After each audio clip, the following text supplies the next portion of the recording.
Good morning, everybody. I'm a lot more comfortable speaking to PowerPoint and speaking to spreadsheets and the like.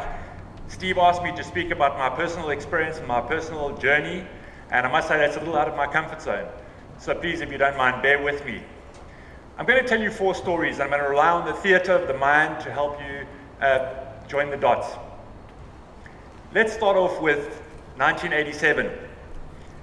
The world was a very different place, if any of you were around in those days. Yeah, one or two of you, yeah, you were around, yeah.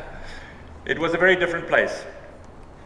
And the scene is the mountain pass that runs between Mbabane and Manzini in Swaziland.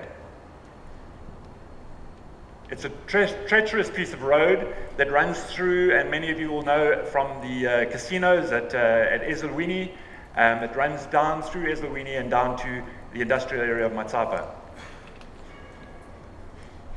There's a fog on the mountain, and the rain is falling, and the traffic runs, even though it's the end of the day, the traffic is backed up down the Malagwan all the way down to Matsapa. Because there's a truck that's blocking the road. At that time in the 80s, it was a single lane, and I'm underneath that truck. I'm not a mechanic, but I've got an oxyacetylene torch, and I'm trying to cut off the bolts of an ox box, which is a gearbox, at the bottom of a 2624 Mercedes-Benz from the 1960s, which was the prize of our fleet at the time.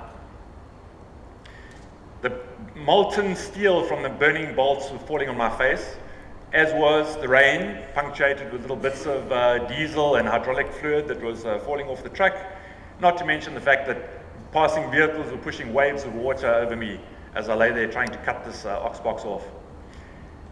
With the help of the mechanic, I dragged all these components, threw them on the back of the bakkie, and headed off to the border. Remember that in the early evening in Swaziland, the border closes, and I had to get through to Johannesburg by first light to get spares.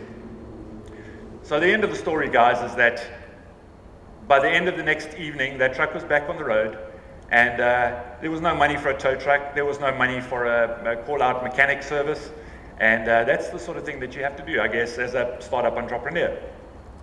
But there's even a backstory to the story, and the backstory is that 6 months prior to this, we were operating a blockyard that we'd started on the side of the Usushwana River, and we received a letter from the great King Mswati III of Swaziland to say that they are reneging on our lease on the property, and that we are to take our goods and leave the premises, because they had given the property to an associate who had grazed the late King's cattle.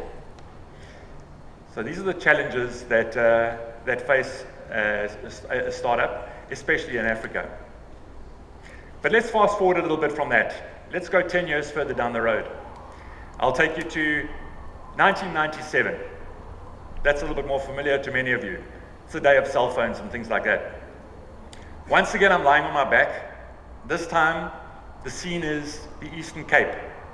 Somewhere between Kala and Elliot, if you've ever been there, miles from nowhere. I'm hunkered down in an Eskom camp. The rain and the storm have crushed the tent that I was sleeping in so that it's completely flat. And I'm trying to solve the problem. What I was doing there is I'd won a tender to install stays to hold up the electricity poles. It was a revolutionary product that we thought we had invented that was obviously much better than anything else on the market, more efficient, quicker. But bear in mind, it was completely out of the existing supply chain, and significantly outside the vested interests that were there at the time in the Eskom and Telkom hierarchy. So while I was trying to decide whether to get in the gutter and pay to help to promote the product, and lying in the storm, I decided that I would take advantage of this technology and check in with my wife. So I made the call. She was sitting at the V&A waterfront, launching a great product with a corporate job, a pharmaceutical company, squashing caviar into her mouth and drinking champagne. It's interesting when you think about the startup environment, the entrepreneurial environment, and the corporate environment. But anyway, that's only 1997. Let's move forward another 10 years. So if you think about the time, this is probably one of the obstacles that nearly took me out completely. I again found myself lying on my back, but this time I didn't know what solar system I was in. I didn't know who I was. I didn't know where I was. There were strange people speaking with strange dialects, all poking pipes into me, and I really thought I'd been captured by aliens. The crazy thing is that when you're infused with many, many drugs, and there's a thing called ICU syndrome, that you take the reality and the mixed facts and data that you have in your mind, plus a whole bunch of information that's completely incorrect, and you mix it all together and you try and understand where you're at. In fact, I was in the Unfall Krankenhaus, having been casevaced off the mountain in Austria, and I discovered that I had, obviously, I'd come out of a coma after about 2 weeks, and I had a head injury, a C fracture vertebra, I had 16 broken ribs, I had 2 punctured lungs, and probably the worst injury of the lot was that my T6, 7, and 8 vertebrae were completely crushed. My wife Sue, who was obviously there at the time, was told on a daily basis that probably wasn't going to make the day. So the fact that I'm here is an obstacle that was great to win, I promise you that.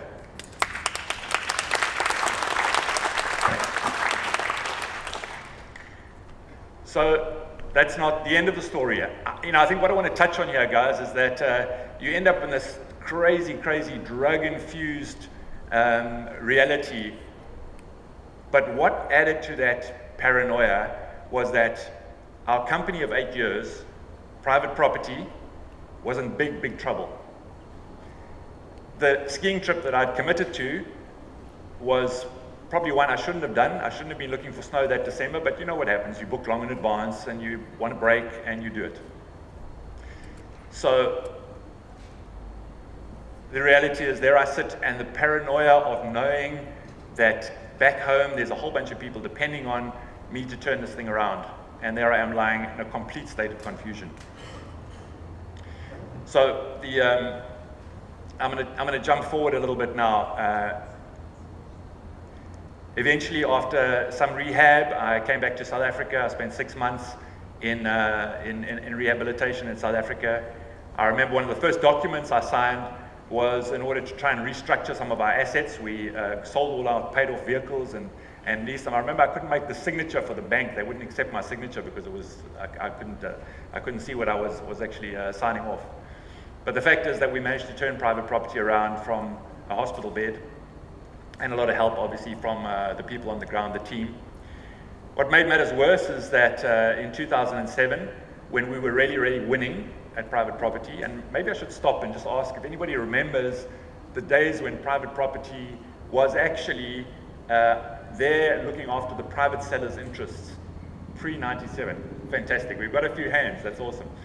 So what our business was at that stage was that we were there to facilitate private sales. We wanted to disrupt the existing industry as it is, and we felt that this technology of the internet could do it. In fact, by that time we were doing a lot more. We were helping people to actually enter into a contract. We were facilitating the sale. And this was powered by home loans. We did an enormous amount of home loans. In fact, we used to register over $100 million rands a month of home loans. And that's a hell of a lot of private sales. So think about what happens. In 1998, 97, 98, first 97 with the credit, the new Credit Act, and 98 with the financial crisis. Our revenue completely went off a cliff. The taps for home loans just turned off, and so our entire business model was on its head. So ultimately what we had to do was we had to do a complete pivot and open up this private sale portal where our biggest enemy at that time was the estate agent to the estate agents. And that's ultimately what saved that business. But again, I'm going to tell you the fourth story because it doesn't end there. I'd managed to convince our venture capital partners, a bunch of guys called Tiger Global Management who came in 2007. And many of you all know them because they invested in companies like Take-A-Lot, Bid or Buy, and Yuppie Chef. they also obviously have significant interest in the likes of Facebook and LinkedIn and others. But what I managed to convince them to do was, guys, here we are sitting in South Africa. We understand the African environment. We've sat under trucks in the middle of Swaziland. We've worked in Clarke putting up power lines. We understand the environment. And so what we'd like to do is we'd like to take our knowledge of marketplaces, of digital marketplaces, and take them and move out through Africa. So they, of course, endorsed us. At the time, 1997, we were winning.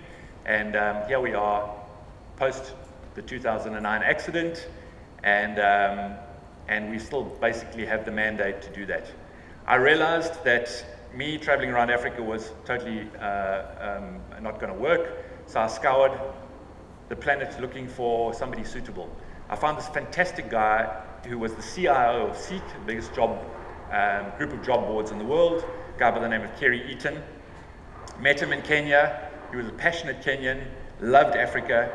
And I managed to convince him that in Australia, he was a small cog in a very, very big machine. Whereas if he came back to Africa, maybe, just maybe, we could make a dent in the world. So he packed up his wife and his 4 young kids and moved back to Nairobi in Kenya. So I think, the point I want to make here is that there are always obstacles. And the more you stretch the envelope, the bigger the obstacles become. The more chances you take and the more the hairy, audacious goal that you have, the bigger the challenges that you're going to have. In 2013, Kerry was brutally murdered, shot at point-blank range in his house in Nairobi. At that stage, we were going at 1,000 miles an hour. We were operating about 10 companies in 8 different countries, and there was no one to take up the slack.